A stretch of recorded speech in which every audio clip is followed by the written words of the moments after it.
Imagine a small cluster of huts half buried against the wind, their interiors glowing dimly from a central hearth. It is night, and the smoke curls upward through a hole in the roof, carrying the crackling scent of burning wood into the dark sky. Inside, a woman labors. In prehistory, childbirth was never a private affair in the way we might imagine today. It unfolded in communal spaces among family and kin, with firelight as both warmth and symbol. Archaeologists studying sites like Dolní Věstonice in the Czech Republic, dating to roughly 27,000 years ago, have unearthed figurines of women with exaggerated hips and bellies, possibly fertility icons, perhaps talismans offered to mothers as they faced the perilous passage of labor. Giving birth then was as much a gamble as it was a miracle. With no written instructions and no formal medicine, the process relied on inherited wisdom, passed mouth to ear across generations. Some researchers believe that elder women, especially those who had given birth multiple times, acted as guides. These elders may not have carried titles like midwife, but the idea of experienced hands and voices soothing the mother is echoed across anthropological records of more recent traditional societies. Scholars still debate whether this role was ritualized, involving chants or charms, or whether it was purely pragmatic, focused on positioning, pressure, and patience. The setting of birth itself was likely chosen for its symbolic and practical strength. Hearths offered warmth, essential for both mother and infant in an era where cold could easily kill. Fire also had a spiritual resonance. Some paleoanthropologists argue that early humans saw the flame as a living presence, a witness to both life and death. In this view, childbirth by the fire was more than convenience, it was ritual. Yet not all agree. Other scholars suggest that births sometimes occurred away from the group, in small shelters or caves shielded from infection or predators, a private sphere before reintroduction to the communal fold. We can also imagine the sensory environment, the pungent smell of herbs thrown onto the flames, their smoke perhaps believed to ward off spirits or infection, the rhythmic hum of supportive voices, the tension of silence when the baby's cry delayed. In one striking discovery at El Huyo Cave in northern Spain, archaeologists found red ochre traces surrounding infant bones. Whether an offering to protect mother and child or a symbol of blood and vitality remains contested. What is clear is that childbirth was precarious. Both mother and baby stood on the edge of survival. Yet these scenes, shadows on stone, flickers of flame, the groans of effort, mark the beginning of human community itself. To be born was to be welcomed into firelight, into warmth, into the fragile but enduring circle of the living. In the absence of hospitals, sterile tools, or even written knowledge, the success of childbirth in prehistoric villages depended on human connection, particularly the hands and voices of other women.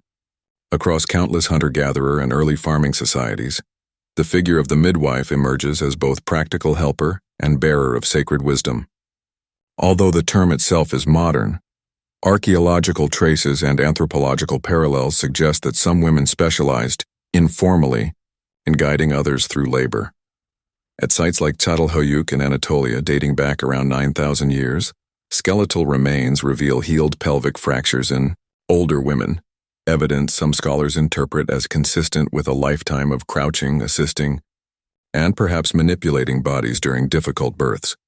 Whether or not we call them midwives, the continuity of birth knowledge required such figures.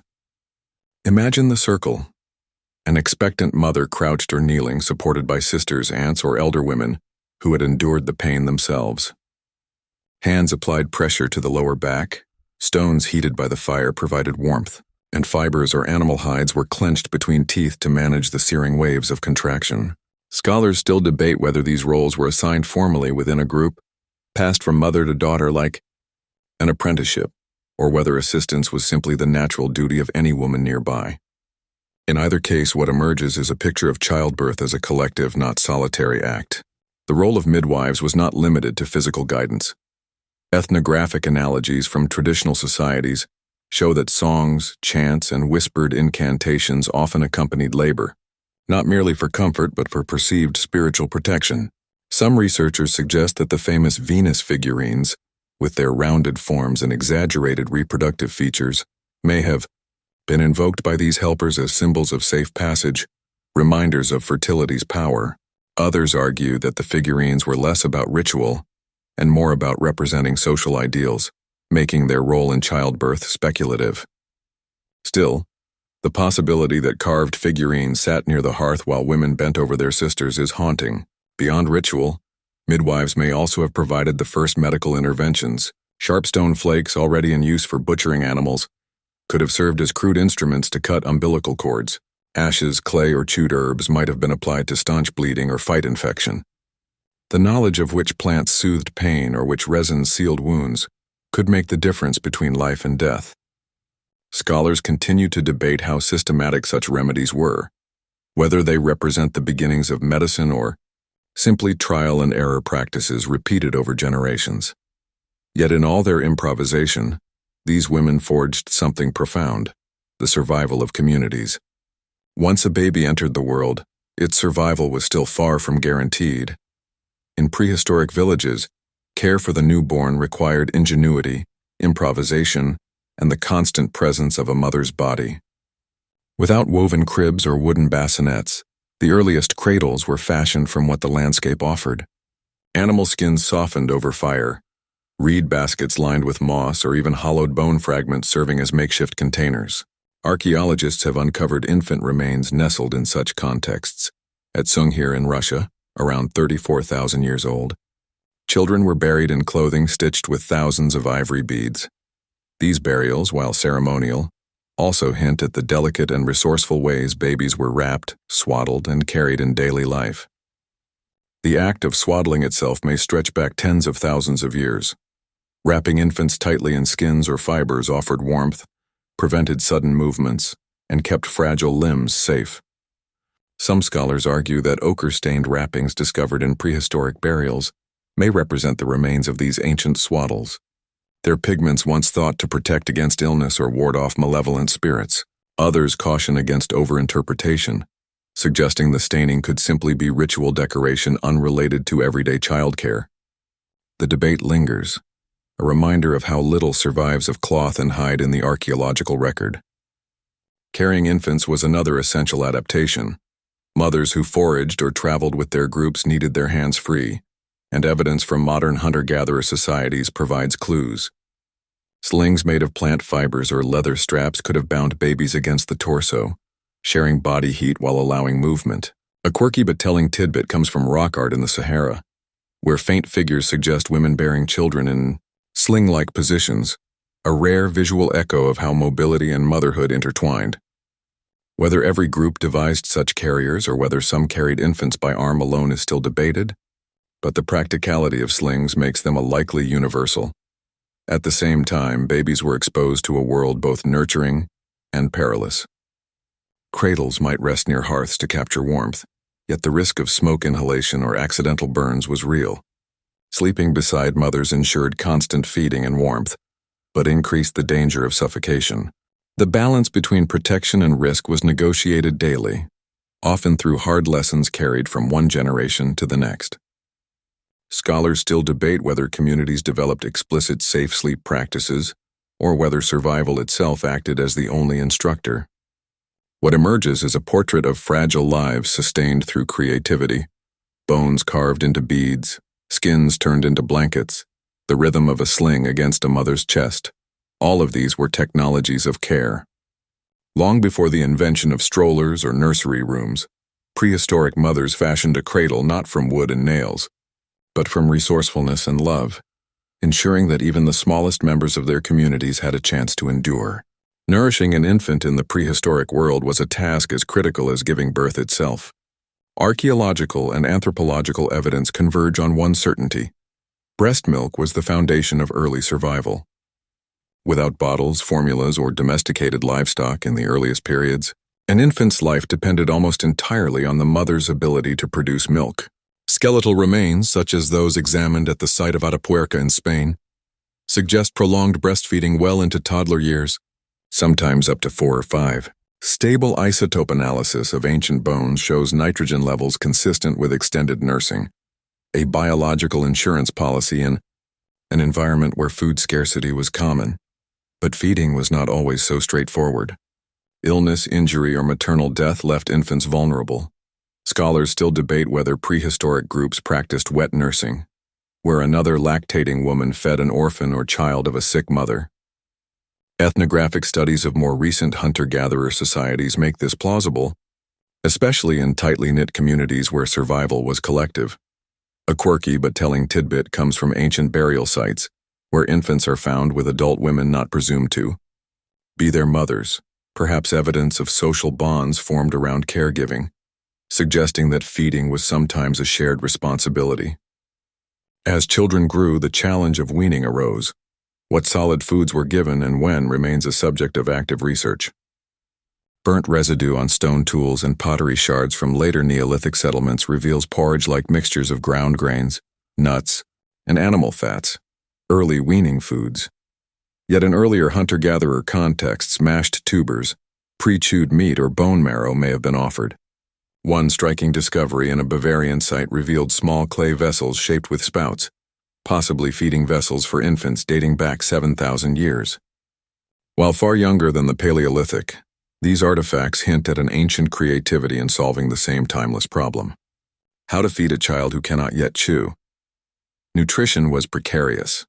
Malnutrition left its marks on tiny skeletons, enamel hypoplasia, stunted growth, fragile bones. Yet survival strategies abounded. Some scholars argue that infants may have been fed animal milk much earlier than traditionally believed, especially from hunted ungulates like reindeer or aurochs, though this remains controversial due to the risk of infection and scarcity. Others maintain that human milk remained the only safe and reliable option until agriculture made animal husbandry possible. The debate underscores the uncertainty woven into every meal of early childhood. In the glow of the hearth, we might imagine a mother tilting a morsel of softened root into her child's mouth, or another woman offering her breast to a crying orphan. Feeding the future was never guaranteed, but through shared effort and inventive solutions, prehistoric communities kept their youngest alive. In their fragile survival, the continuity of human life itself was secured. No matter how carefully mothers and their communities protected infants, mortality remained heartbreakingly high. In prehistoric villages, the fragile line between survival and loss was always present. Skeletal evidence from Upper Paleolithic sites reveals that nearly half of all children died before reaching the age of 5. At Kostenki, a site on the Russian steppe dating back over 30,000 years, archaeologists found tiny skeletons buried with beads and ornaments, a poignant reminder that even the briefest lives were honored. These graves, often shallow and close to the living areas, suggest that infants were not excluded from ritual, but integrated into the same symbolic world as adults. The rituals themselves varied. In some cases, red ochre was sprinkled over the bodies of infants, perhaps to symbolize blood, rebirth, or protection in the afterlife. At Sunghir, where 2 children were buried with over 10,000 ivory beads, researchers debate whether this lavish treatment reflected status, affection, or a community's attempt to shield the young in death with symbols of wealth. One quirky but striking detail emerges from burials at La Madeleine in France.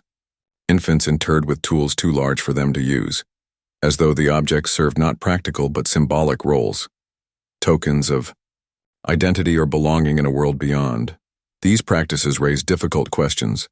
Scholars still debate whether the presence of grave goods reflected genuine belief in an afterlife, or whether they were a social expression of grief and continuity.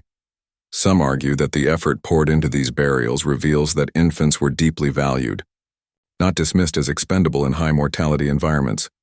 Others suggest that only select children received such treatment, hinting at early hierarchies within communities. The silence of the archaeological record makes both views possible. What is certain is the emotional toll. The pain of infant loss echoes across time. Anthropologists studying more recent traditional societies note that mothers often named babies only after survival of the first year, a pragmatic emotional shield. Whether prehistoric communities adopted similar strategies is unknown, but the frequency of graves suggests that grief was a near-constant companion. Yet even in loss, care persisted. The presence of careful burials, ochre, beads, and tokens reveals a striking truth. These children mattered. They were remembered, marked, and symbolically protected. Death was not the end of their role in the community. In this way, prehistoric burial practices tell us not only about mortality, but about resilience. Families endured, carrying memory forward, holding tight to ritual as a way of making sense of overwhelming loss. Amid all the risks of childbirth, feeding, and infant loss, one truth stands out. Mothers were the keystone of prehistoric survival. In small, fragile groups, the labor of women, bearing, nursing, protecting, was not only intimate but profoundly political. Without their endurance, the continuity of the tribe simply could not exist. Archaeological and anthropological evidence shows that mothers were more than caretakers. They were central actors in shaping the resilience of early human communities. At Çatalhöyük, one of the earliest large Neolithic settlements, figurines of seated women surrounded by animals suggest symbolic reverence for fertility and motherhood. While these images date thousands of years after the Paleolithic, they may echo an older tradition. The recognition that the survival of mothers was directly tied to the fate of the group. Scholars still debate whether these figures represent literal deities, symbols of domestic power, or tokens of good fortune in childbirth. Regardless, the emphasis on maternal imagery reflects the critical place mothers held in collective imagination. Daily life for mothers was not confined to feeding infants. They gathered plants, prepared food, tanned hides, and maintained social bonds while carrying children at their side. A quirky but illuminating discovery at an archaeological site in Siberia revealed tiny handprints pressed into the walls of caves, most likely from children.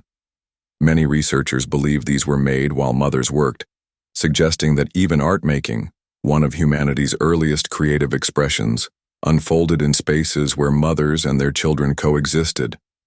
The survival of infants depended not only on a mother's body, but on her social position. In hunter-gatherer bands, cooperative childcare, sometimes called alloparenting, was common. Grandmothers, sisters, and even older children contributed to care. This system, known as the grandmother hypothesis, proposes that the long human lifespan beyond reproductive years evolved precisely because grandmothers increased the survival rates of grandchildren, freeing mothers to have more children. Scholars continue to debate whether this evolutionary advantage began in the Paleolithic or emerged later, but the logic is compelling.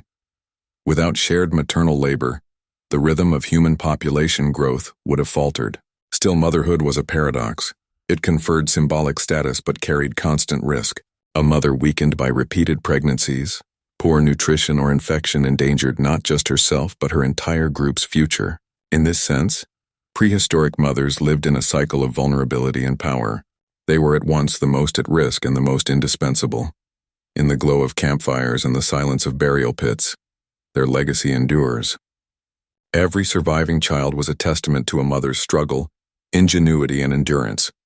Every bead sewn into an infant's garment, every sling made from animal skin, every whispered song during labor, all of it was part of a maternal labor that carried humanity forward, step by fragile step, into the future.